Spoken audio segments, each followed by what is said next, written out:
Hey all, welcome to ShareTreck. This is Raj here. Friends, while we were focused on CRISPR Therapeutics and Bluebird, at the same time that they got approval for their therapies for sickle cell disease, Editas had done a webinar and announced data from their EDIT-301 program, which is for sickle cell disease and beta thalassemia. There are some interesting information. The data looks promising. And I also want to show you some slides from the presentation. Plus, I'm also going to put a link to the webinar in our description so that you can click it and have a look at it for yourself. I'm going to keep this as summarized as possible. In this video, I'm also going to explain to you how EDIT-301 works, what edits it's doing on what genes, and how that cures sickle cell disease and beta thalassemia. So you'll get a rundown of the whole thing, and then the presentation, select slides from the presentation, and then we'll finish this off. So with that, let's get started.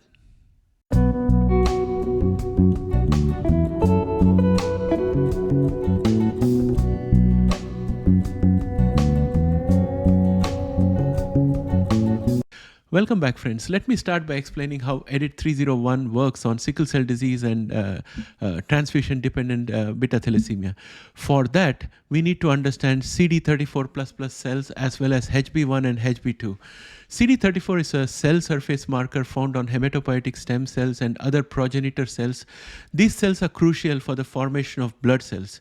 CD34+ cells are often used in therapeutic approaches because they have the potential to differentiate into various blood cell types, including red blood cells, white blood cells, and platelets. Hematopoietic stem cells, HSCs, are a type of multipotent stem cells that can give rise to all the blood cell types in the body. Progenitor cells are more specialized cells derived from stem cells, and they have a limited differentiation potential. CD34+ cells include both hematopoietic stem cells as well as progenitor stem cell types. And they are commonly used in transplantation and gene therapy approaches for blood-related disorders. The use of patient-derived CD34+ cells in therapeutic applications is based on their ability to engraft and repopulate the patient's bone marrow without much of a problem, leading to the production of healthy blood cells in the context of Reni-cel, which is the name they have given to EDIT-301. These cells are obtained from the patient, edited to induce specific mutations associated with fetal hemoglobin production, and then reintroduced into the patient after a conditioning regimen, which is basically busulfan, helps to clean out the bone marrow so that the modified cells can go and establish themselves and start producing new blood cells. This personalized approach aims to leverage the patient's own cells for a targeted and potentially more effective treatment. CD34+ cells can differentiate into various blood cell lineages, and their potential to generate red blood cells is particularly relevant in the context of conditions like sickle cell disease and beta thalassemia, where alterations in hemoglobin production impact red blood cell function. In Reni-cel therapy, they use a patient's derived CD34+ cells, which ensures a personalized and autologous approach, potentially minimizing immune responses and improving the therapeutic outcome using standard conditioning regimen. And this consists of patient-derived CD34+ hematopoietic stem cells and progenitor cells edited at the gamma globin gene, which is HBG1 and HBG2, which are promoters whereby naturally occurring fetal hemoglobin inducing mutations reside. And these edits are done by using a specific Cas protein, which is called ASCAS12A, a novel proprietary, highly efficient and specific gene editing nuclease. Red blood cells derived from Reni-cel CD34+ edited cells demonstrate a sustained increase in fetal hemoglobin production, which has the potential to provide a one-time durable treatment benefit for people living with severe SCD and TDT. The Ruby trial, from which we are getting the data right now, is a registrational study with 40 patients with severe sickle cell disease, which means at the end of this trial, which is going to take at least another 12 months, if FDA is satisfied with the results, then they could probably give a license to start marketing this product. The Edithal trial is for TDT. They have released data for Edithal as well, but the number of patients is less there. So I'm putting a link to the Editas presentation that was made a couple of days ago.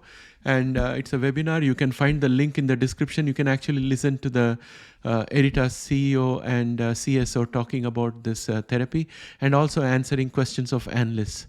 I'll show you some of the slides that I want to talk about. Let me take you to the webinar and we'll jump from one slide to another and I'll make my points there.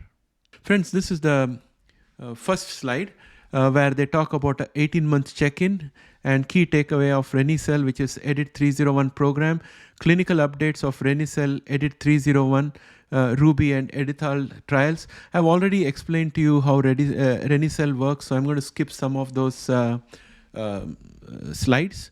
So let me just keep moving forward.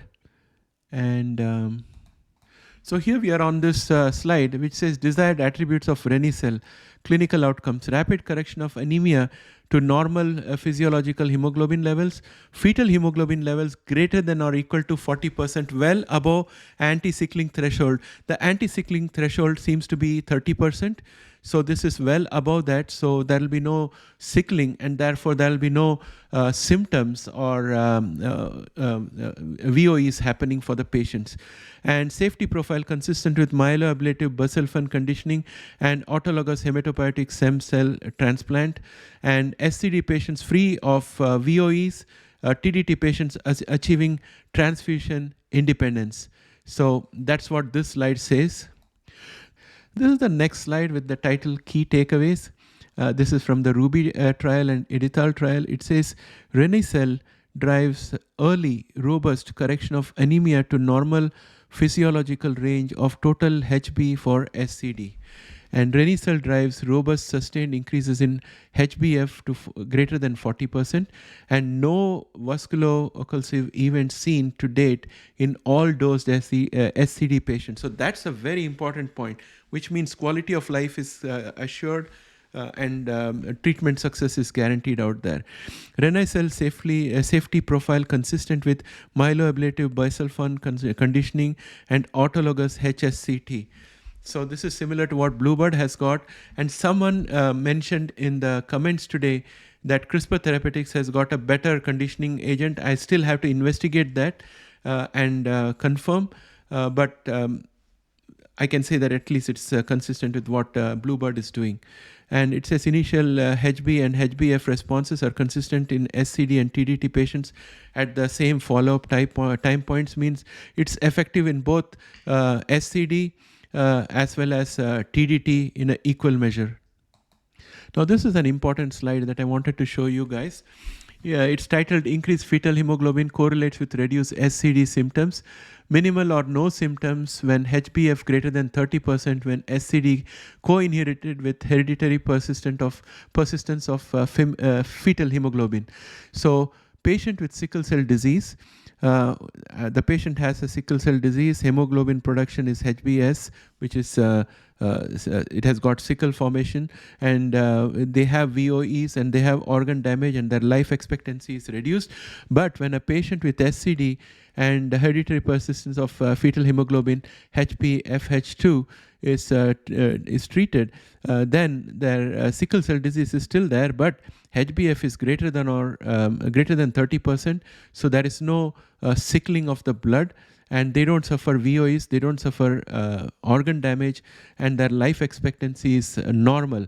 There's a negative correlation between HbF and SCD events. The greater the HbF level, the lesser the SCD events. Minimal or no symptoms when HbF is greater than 30% when SCD co-inherited with HbF4. So HbF concentration, meaning corpuscular HbF of 10 pg per red blood cell, suppresses sickling. So these are the findings from Editas. This is where they are hitting out at CRISPR, because CRISPR is using BCL11A for their exa-cell therapy. Until I remember their brand name, I'm going to call it exa-cell. So BCL11A is used there.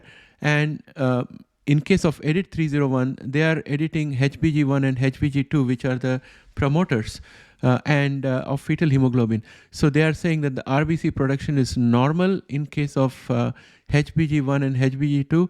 And in BCL11A, the RBC production is reduced, proliferative capacity is reduced, RBC health is reduced, and whereas in case of HBG1 and HBG2 modification, all these parameters are normal and it mimics natural HPFH, whereas BCL11A edit does not.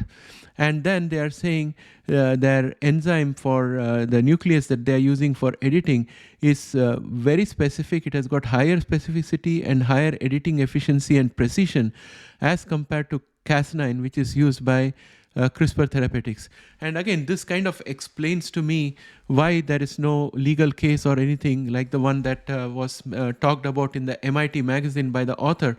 That is because Editas is targeting a very different set of genes, whereas CRISPR Therapeutics is targeting BCL11A gene. So they are two different things. So there was all that talk about cases was false, and I think we just fell for it. Next, let me show you this slide where they're talking about the Ruby study, and according to them, this is a potentially registrational study. This is including phase 1/2, which means it has elements of both phase 1 and 2. They are trying to rush and catch up. And it is international and multi-center, and it has got 24-month follow-up post Reni-cel infusion. And they also have data before the informed consent for at least 2 or 3 years, if I'm not mistaken. I'll show you that slide as well. So they got a lot of data with them to back them up. And the key inclusion criteria is approximately 40 patients in the 18 to 50 years age group with a diagnosis of severe sickle cell disease and with a history of greater than or equal to 2 severe VOEs per year in the previous 2 years. And the key endpoints is that the proportion of patients achieving complete resolution of severe VOE has to be maximum, and safety and tolerability of Reni-cel has to be demonstrated. So those are the endpoints. In this slide, they are talking about actual demographics and also infusion and engraftment details, but the summary is here. Safety profile is consistent with myeloablative busulfan conditioning and autologous HSCT, and no serious adverse events related to Reni-cel were reported after Reni-cel infusion. So that's the most important point here. This is an important slide, and it's titled "All treated Ruby patients are VOE free since Reni-cel infusion." This conveys a very, very potent, strong point out here. Everything that you see in gray on the left side, from patient 1 to 10, all of those are before they got into the clinical trial. This is all prior medical records of how many VOEs they have had in the months or years prior to being in the prior to getting into this Ruby trial. So they have gone all the way up to 25 months, which is more than 2 years. So in the last 2 years, how many VOEs the patients have had? And then they're looking at VOE free after Reni-cel infusion. So patient 10 is the most recently infused patient. Patient 1 is the most earliest infused patient. So in patient 1, you got a lot of time history. So if you look at patient 1, you get the real sense of the power of this therapy, because patient 1 had 1, 2, 3, 4, 5, 6, 7, 8, 9 VOEs in a matter of 2 years and 1 month. Whereas in the 15 months, more than 15 months following Reni-cel infusion, this patient has not had any VOEs. So that's a very strong endorsement. And out of these 10 patients, 5 are male and 5 are female. So there is a gender-wise distribution as well. Take the case of patient 2. Again, we are saying the same trends. So it's all looking good at this point of time. And the legend out here says anyone with the blue, light blue, is a non-severe VOE. So there are very few light blues out here. So you can see that they have taken the toughest of patients, because all of these diamonds are real dark blue ones and not the light blue ones. There are only 1, 2, and 3 here, and probably one more here. That's about it. The rest are all tough. All 10 patients who reach the month 1 visit have been VOE free since Reni-cel infusion. That is the bottom line. So this is the minimum. Patient 10 has been there at least for 1 month without a VOE. So that's really good. Well, friends, this is a very important slide. This says Ruby patients show total HB rapidly returning to normal range, and clinically meaningful improvements in HbF levels greater than 40. So anything above 30 is going to prevent sickling. So there is a huge buffer above 30 for this therapy. So that's the positive thing that we have to notice out here. And that is achieved from the 4th month onwards. If I can see here, it's 39.9. So from this point onwards, and given that there is a 15-day before, so I think that this is month 3 or month 4. I would be wrong. I think it should be month 4 and this should be month 5. So around month 4, I can see that it's already gone above 30%. And from month 5 onwards, it's in a zone where the patient should not have any VOEs because it's well above the sickling threshold, and there should be free flow of oxygen and no VOEs. Now, if you look at the N here, N stands for number of patients, and you will see that for 18 months, they have 1 patient. For 15 months, they have 1 patient. So this is the initial patient for whom they have records for all these months. Whereas for 12 months, they have got only 2 patients, 10 and 12 months. So it's in that kind of an order. That's the way I understand this. But basically, the bottom line is that the HbF level is rising rapidly and it's stopping all the VOEs very quickly. And the increase is very fast. On day 15 itself, you see a jump of around 6.5% of HbF. That's a meaningful jump given that the base was 4.2% and the patient was having multiple VOEs during the year. So that said, this is the slide for Edital. Edital is for TDT. And again, there is a demographic and infusion and engraftment statistics, but the bottom line is that the safety profile is consistent with myeloablative busulfan conditioning and autologous HSCT, and no serious adverse events, SAEs, related to Reni-cel were reported after Reni-cel infusion. After that, there's a Q&A session where analysts ask various questions and they talk about it. And one of the analysts asked a question about platform, and the CEO said that they are actively talking to various companies to license the platform out to them so that they can have license revenue also. So overall, I think Editas has got a really great therapy, and CRISPR and Vertex have to make as much money as possible as soon as possible before Editas therapies get approved. And also we have Bluebird, which needs to run fast and try to capitalize and get as much of market share as possible. And when I think of market share, the way I'm looking at it, I may be wrong. Viewers who are familiar with this field can correct me. Put your comments in our comment section. It helps me a lot. I already educated a little bit about a few things by our audience, so that's most welcome. The way I'm looking at it is that let us say CRISPR goes and has agreements with a bunch of academic institutions and hospitals in order to collect and infuse these therapies, and has got agreement with some vendors to do the actual gene editing and processing of those cells. Then likewise, Bluebird should also get their own agreements in place with various agencies. So by the time Editas comes in, these guys will all be well entrenched, and Editas will have to find new alliances, because I suspect that both CRISPR as well as Bluebird will be signing exclusive agreements with their vendors, who at this point of time will be more than happy to sign it. But once the competition comes in, that's where it becomes difficult to have an exclusive agreement with the vendor.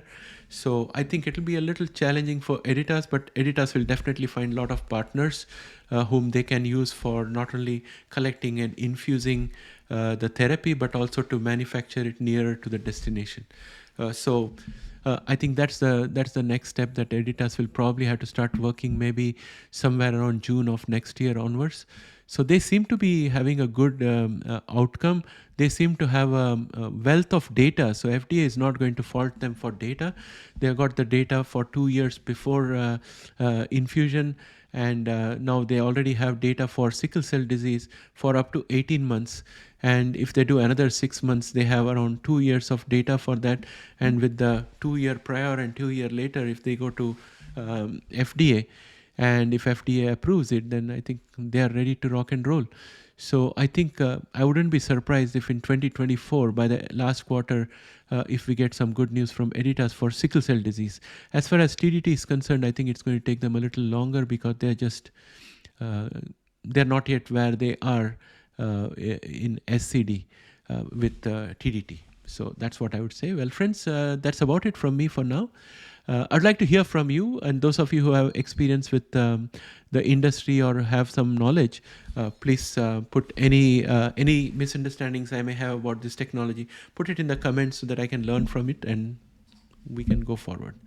With that, I would like to finish this video here. Thanks and have a great day. Bye for now.